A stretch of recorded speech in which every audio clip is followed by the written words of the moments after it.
Mobile games make a lot of money, though most of us might be wondering who exactly that is. A recent study found out who it is.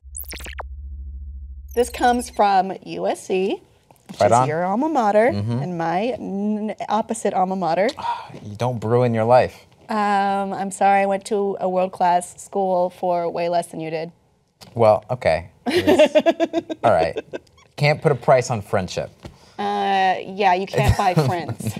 That's what I did. Oh. So some of these games are making a lot of money. There are most money being spent on pay apps are being spent inside the app, in-app purchases, rather than initially buying maybe a $4 app that helps you with your money management.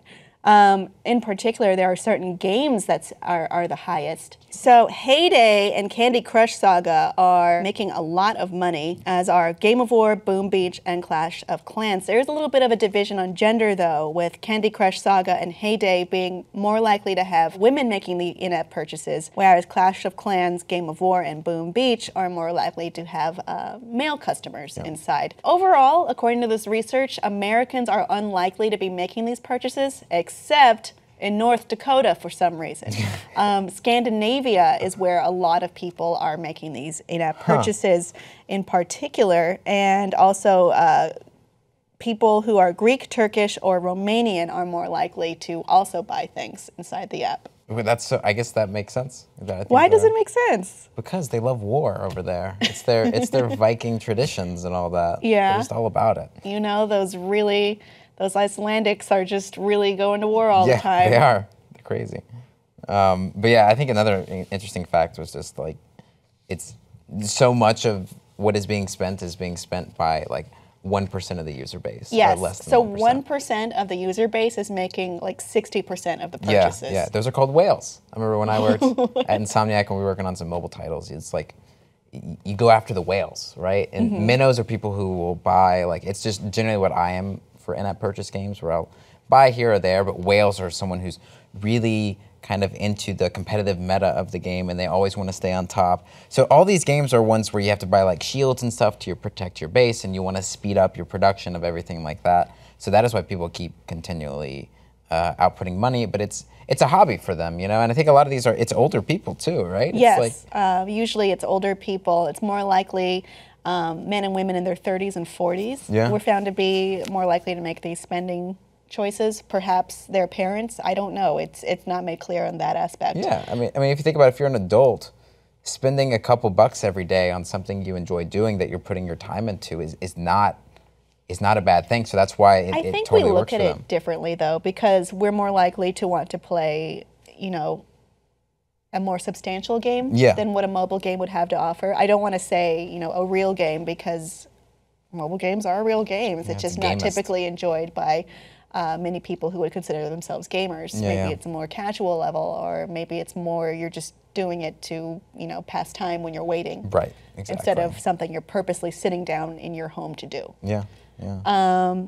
Yeah, it was interesting to see this. There was also an analysis of people buying iTunes or movies and music and television shows and what have you, but it was more leaning toward in-app purchases for the greater spending overall inside of the app. It's interesting that we would see it this way. Yeah, I think, at least to me. It seems like everybody hates microtransactions, but we keep spending our money on them. And I think especially in the mobile game space, I think people are more lenient on them, but in the console space, it's really about, they don't want time savers and stuff like that. They want actual like cosmetics or something extra on top of it. Where these games, it's particularly about maintaining your space, maintaining what you've built, and kind of showing off that you have almost spent this amount of money and dedication in the game itself. It's kind of crazy how much money these apps make. Like we look at Clash of Clans running Super Bowl ads. Arnold Schwarzenegger, his likeness is in a mobile app game. Ariana Grande is in that new Final Fantasy. Oh yeah, she's a bunny girl. It's just which makes sense that she's because. I mean, there's a whole species of bunny women. Fran in Final Fantasy 12. Yes. Damn. Fran's my favorite. Yeah. Fran and Balthier are the highlights of that game. That is a side note. So the app market does remain pretty risky. Researchers found that just 1% of the apps measured took home 71% of the app dollars. Yeah. So it's a risky market, but the ones that are succeeding are really succeeding, and especially through in-app purchases. And those people are, gosh, I forgot the name of it. Supercell. Supercell, which is owned by Tencent. Wait, no, are they owned by Tencent? Either way, it's Supercell and Tencent are the ones that are like dominating everything. Supercell owns Clash of Clans, Boom Beach, and Heyday, which were three of the people, three of the games on that chart. Right, and Clash Royale as well, which I don't think this data covers Clash Royale because Clash Royale just came out last year. But that one's also just like built to kind of feed into this monetary system that they've grown. They're so massive, it's crazy. I mean, I'm trying not to judge it too much just because it's not something I personally enjoy, but it's hard for me to imagine wanting to spend money to like speed something up or. I think it becomes like I got into a game over Christmas break. I forget what it was even like War and Order, which is essentially like a game. Is it Law and Order, but with it friends? Is. It's just you have to buy gavels because they keep breaking.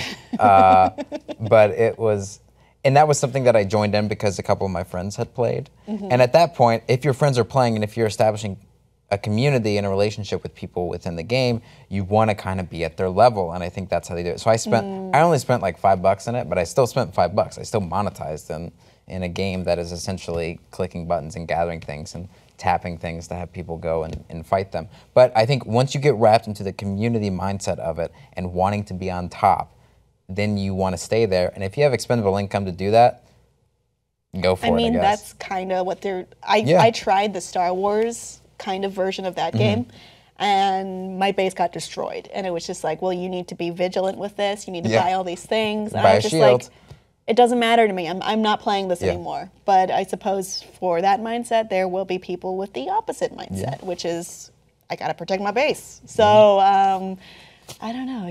It's very different, and it's interesting to see these differences in how people value their gaming experience. Audience, have you ever bought anything inside of an app, and was it worth it? Please let us know below in the comments, and please like and subscribe for more.